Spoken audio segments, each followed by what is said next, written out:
hapon sa inyong lahat. Ako nga pala si Shane B. Valente at pwede niyo akong tawaging Ate Shane. So, andito kami ngayon para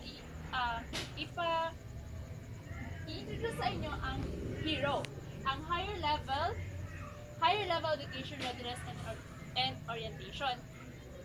Ito, ang HERO na to ay galing ito siya sa USA, which is inadopt din ng school namin, which is Zamboanga State College of Marine Science and Technology. Inadopt namin to siya and nag-create kami or binago namin ang acronym ng HERO. Kaya nagdagdag kami ng BIAHERO. Ang BIAHERO ay stands for Building Youth Access, Higher Level Education and Readiness Orientation. Ito na nga, ang pangunahing layunin ng HERO ay ihikayat ang mga out-of-school youth na mag-aral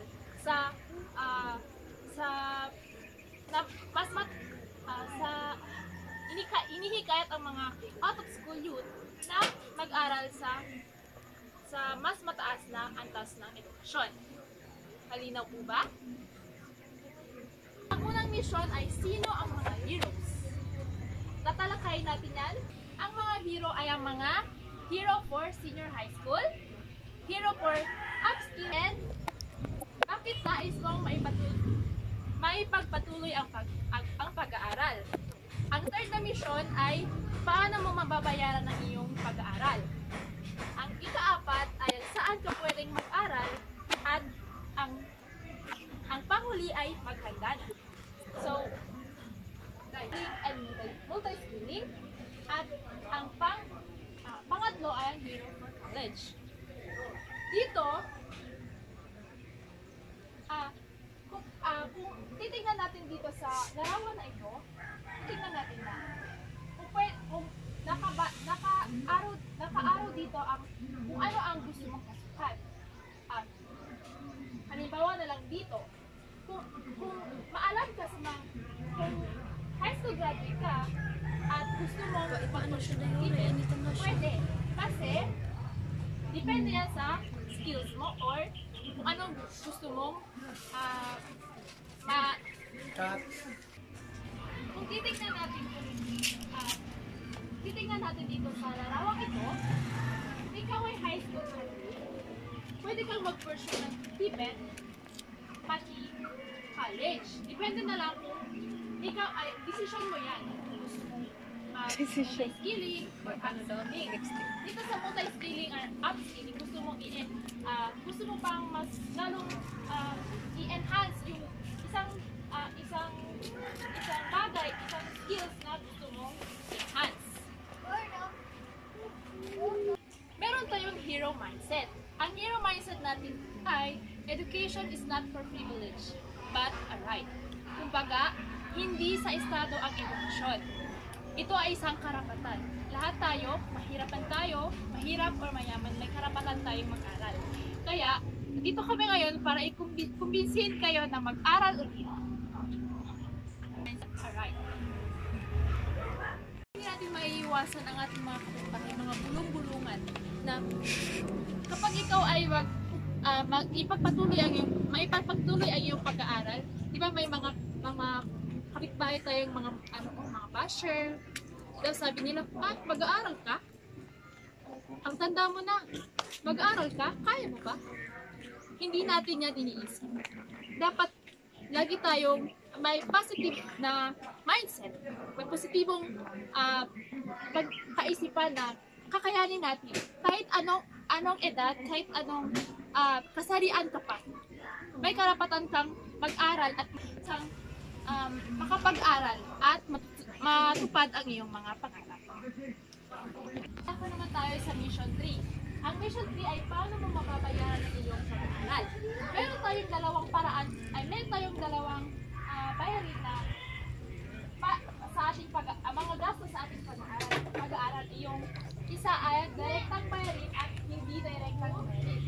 Ang direktang bayarin, ito ay mga bayarin direktang binabayaran sa paaralan upang ikaw ay makapag-aral. Ang halimbawa dito ay tuition fee. Anong school, anong paaralan ba ang may tuition fee? Anong paaralan ba ang may tuition fee? Southern. See, maraming paaralan, pero tinatawag silang mga private school. May tuition fee sila. Sa hindi direktang bayarin, ito ay mga bayarin na hindi mo direktang binabayaran sa paaralan. Kailangan mo pagsunod ka lamang ng pamasahe, paon mo, pagdirekto, at pag-net. Ito yung mga hindi direktang bayarin. May mga nag-aaral May mga paraan tayo paano magiging libre ang direktang bayarin. hindi yung direct. Sa high school, kapag ikaw ay high school, may Republic Act. Republic Act 9155, ito ay nakasaad dito na ang free and compulsory education in the elementary level and free education in the high school level. Kaya may mga public school tayo. Katulad na lamang sa aming sa aming institusyon, ang Zamboanga State College of Marine Science and Technology. Kami po ay papublikong paaralan na walang binabayaran ng tuition fee. Isang Republic Act naman, Republic Act 10931,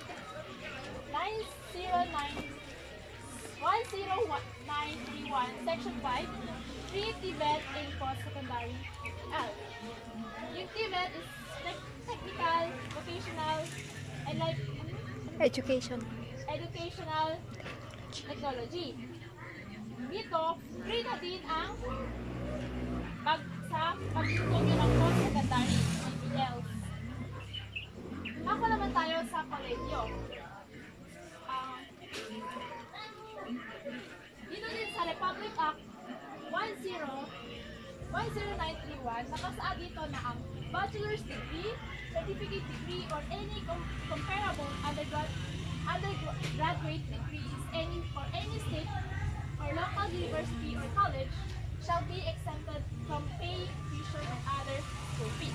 Katulad na lamang ang mga pampublikong paaralan, PIMSU, SIPSU, mga pampublikong paaralan, doon ay libre na ang tuition fee. Isang estudyante na gusto talagang ipagpatuloy ang kanilang pag-aaral, huwag tayong mahihiyang magtanong sa ating mga LGU, sa ating lokal na gobyerno, kung ano ang mga available na mga oportunidad ang pwede nilang maitulong sa atin. Kapag gusto mong lumapit sa national, lumapit sa DepEd or Private Education Assistance Committee. Kung nais mong mag-aral sa private, mayroong DepEd Senior High School voucher. Pag city-based naman, dito sa city, lumapit lang sa local government unit. Maaari rin maghandog ng tulong pinansyal lang yung local government unit para sa mga estudyanteng nais mag-aral sa private school. May mga offer ang mga LGU natin ng mga scholarship. Huwag po tayong mahihiyang mag-approach or magtanong sa mga LGU. Pag school-based, huwag mahihiyang magtanong sa mga private or private senior high school. Kung sakaling hindi sapat yung senior high school voucher nyo, magtanong sa private school if meron ba silang available na voucher. Next naman ay susunod naman ay sources of funding sa TVET. Kung nais yung i-enhance ang iyong mga skills sa upskilling and multi-skilling, lumapit sa TESDA. May TESDA tayo na nag-offer ng tuition fee, ng scholarship rather. Next, pag dito lang sa city-based, LGU naman, pwede ka rin lumapit doon sa kanila. May mga oportunidad doon na pwede kang maging city-based naman, lumapit ka din sa LGU. May mga handog silang mga scholarship na pwede makatulong sa mga bayarin mo sa school. Pag school school-based, huwag mahiyang magtanong sa TPL. Bukod sa TESDA, if kapag gusto mong enhance pa yung skills mo, huwag kang mahiyang magtanong sa TESDA. Sources of funding for college. Sa national, lumapit sa CHED. Sa CHED or sa Univas. Meron din tayong mga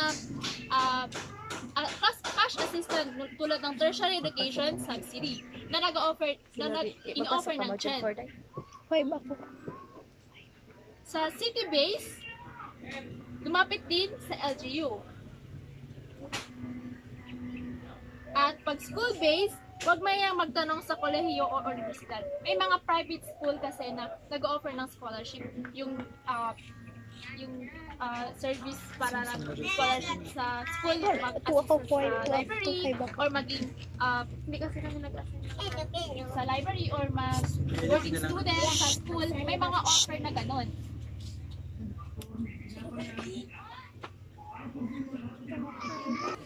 Kung iniisip nyo na kaya naman pagsabayin ang trabaho at edukasyon, pwede din kayo mag-part-time job para matustusan ang mga bayarin sa school.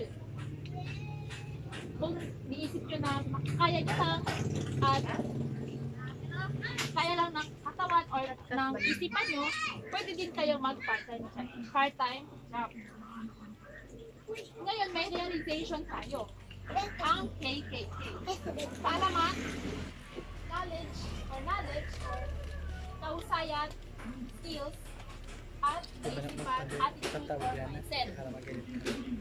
Kumapit sa kaalaman, kumapit at alalahanin kung palagi ang inyong bakit. Ang inyong bakit gusto nyo ipagpatuloy ang inyong pag-aaral, bakit ginagawa nyo to, yun yung kaalaman. Yung purpose yung bakit ginagawa nyo ito. Sa kausayan, kilalanin ang sariling kalakasan at kahinaan at mga taong institusyon na maaaring tumulong sa iyo. Katulad na sinabi ko kanina na huwag mahihiyang magtanong sa mga lokal na gobyerno, pamahalaan na mga available na scholarship at kaisipan. Kumilos para sa minimithing pangarap, pagbabago at pag-unlad para sa kinabukasan. So magandang hapon pa sa inyong lahat. Ako po si Jenna Zerila Buhari at nagmula po sa ZSCMSD or Zamboanga State College of Marine Sciences. So ngayon nagdadako kayo sa Mission 4. Ang Mission 4 ay nakasaad dito, ano ang mga maaari mong aralin. Bilang isang hero, kapag ikaw po ay nakapag-stop sa junior high school, pwede ka pong mag-proceed as senior high school. If nakapag-stop ka naman po sa senior high school, pwede pong both ang kukunin mo. It's either TVET or Technical Vocational Educational and Technology or magpuproceed ka sa college. Ano ang mga ito? So ngayon ipag-uusapan natin ang senior high school. Halimbawa po is nakapag-stop ka ng junior high school at gusto mo magpapatuloy sa senior high school. Ito po ang format na galing sa junior high school na kinagdak ng Diak Hero. So first is may formal elementary which is grade 4 to 6. So if ang isang hero ay nakapag-stop ng grade 4 to 6, pwede siyang mag-proceed sa formal junior high school na grade 7 to grade 10 at makakuha ng completion which is ang certificate of completion. Option na lamang po sa nakapag-stop or nakapagtapos ng elementary kung gusto niyang mag-proceed ba sa formal education or dadako siya sa ALS for junior high school. So familiar naman po tayo kung ano po yung ALS, right? So ngayon is meron po tayong ALS Elementary. Ang ALS Elementary, pag nakapagtapos po tayo ng ALS Elementary, ay pwede po tayo mag-proceed sa formal junior high school na which is grade 7 to grade 10 or magpo-proceed tayo sa ALS Junior High School para po mapaiksi ang ating pag-aaral. So, kung ikaw po ay nakapagtapos ng formal junior high school na grade 7 to grade 10, pwede pa tayo mag-proceed sa formal senior high school na dalawang taon na pag-aaral, which is ang grade 11 and grade 12.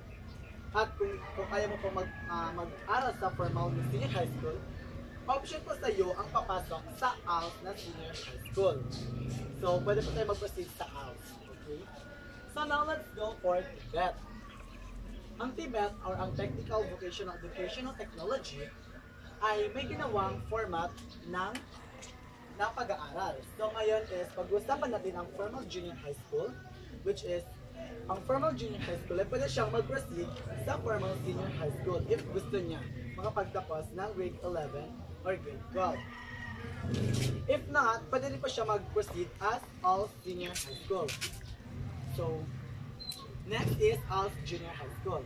Ang graduate sa ALS Junior High School, pwede siyang papasok sa formal senior high school or kukuha ng ALS or Form 5. So next is pwede po ang ALS Junior High School mag-proceed agad-agad sa TESDA para kukuha ng NC1, NC2 at hanggang NC4. So, pwede pong both ang pasukan mo for formal education or pupunta ka sa TESDA na mag-aaral. But, or ngunit, ang formal senior high school na grade 11 or grade 12, may mga track which is mga TVL, nag-offer sa kanila ang mga TESDA courses para kukuha ng mga NC2. So, if graduate ka ng ALS Senior High School, pwede ka naman po mag-proceed sa TESDA courses. Okay. So, kapag po ang isang student or ang kahiro namin is nakapag-stop ng senior high school, pwede po siya mag-proceed as a college student. So, kapag po ang isang student ay nakapag-stop ng formal senior high school or graduate ng grade 11 and grade 12 or ALS student, pwede po yung formal senior high school mag-proceed agad-agad sa associate diploma. Marami pang mga diploma in-offer, which is yung mga diploma in nursing, diploma in transportation, yung mga 3 years courses at 2 years courses. So, pwede din po tayo mag-proceed sa TESDA courses. Dito naman po sa Old Senior High School, ang Old Senior High School ay pwede silang mag-proceed sa bachelor's degree. Ang bachelor's degree, ito yung mga ina-offer ng mga college, yung mga like degree which is mga like namin, ngayon, like BS of Sciences, mga teachers, education, or marami pang iba. So, pwede rin ang formal senior high school grade 12 and ALS na mag-proceed sa bachelor's degree. And ang bachelor's degree, if ang isang tao ay graduate sa college na may diploma or may degree na hinahawakan, pwede siyang papasok muna as training ground niya ang TESDA courses. Okay? Next is pagtingin sa senior high school, TVET at college education. Ang senior high school ay ang muling 2 taon na programa na ina-offer ng government, which is yung K-12 na meron tayo. So, meron tayong mga 4 na track, which is ang STEM, GAF, TVL, and other track na ina-offer. So, pagkatapos ng 2 taon na senior high school, ang mga estudyante ay kukuha ng senior high school diploma.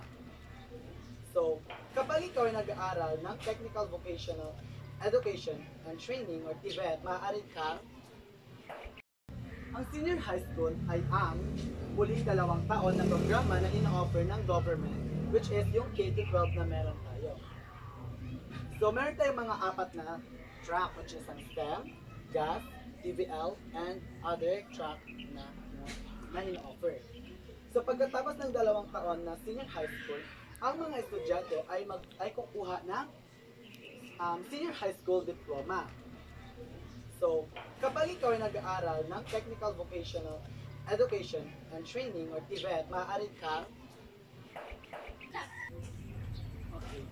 So, sa Mission 5, saan ka pwedeng mag-aral? So, may mga dream school ba kayo na if ever gusto niyo mag-aral? Yes, ma'am. Ikaw, ma'am, saan pa yung dream school mo? Or ilarawan mo yung gusto mong school? Yung gusto mo po, if ever makapag-aral po kayo ulit, or like, gusto niyo pong mag-aral, like, ano po yung dream school mo? Ano yung gusto mo? Like, gusto niyo public or private? Public. Bakit pa public?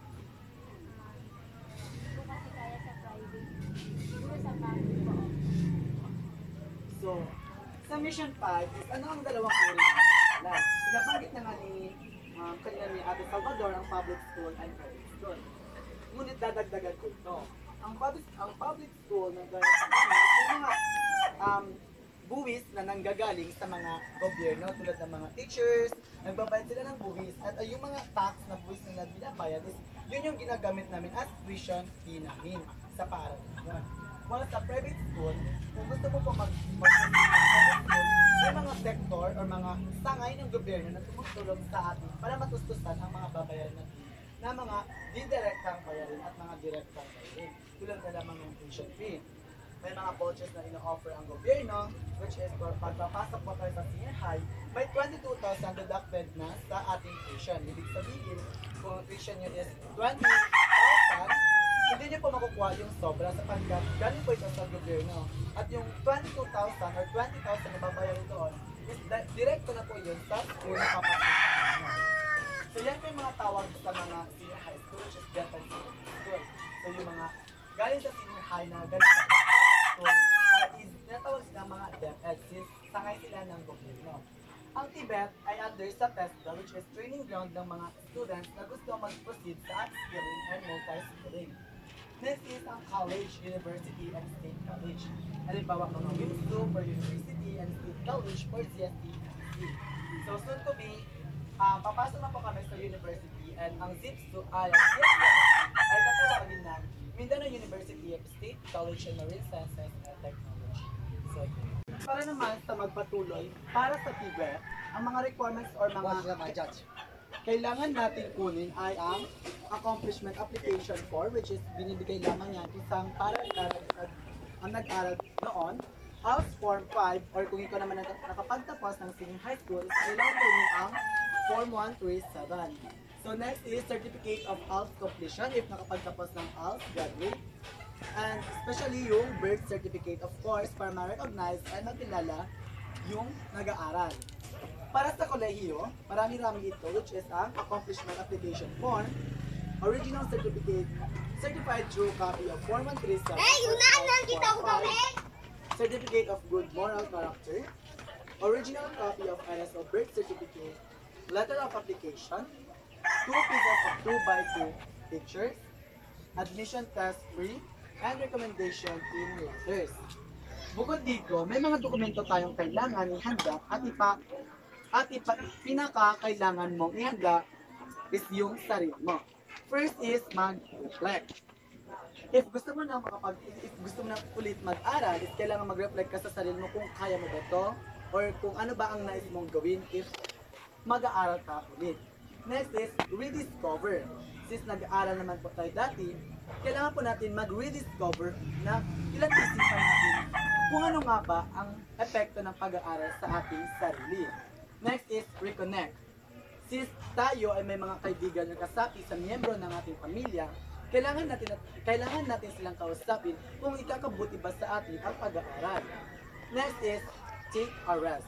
Or magre-rest po tayo upang nang sa ganun makapag-isip tayo ng tamang desisyon tungo sa kinabukasan na landas na ating tatanghakin.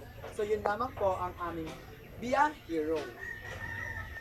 Dito po natatapos ang aming Be a Hero. So naway po ay magpatuloy pa tayo sa ating pag-aaral patungo sa kinabukasan. Kami po ay nagmula sa Zamboanga State College of Marine Science and Technology. Ako nga pala si Naksheen. At ako po si Kuya Jack. Maraming salamat.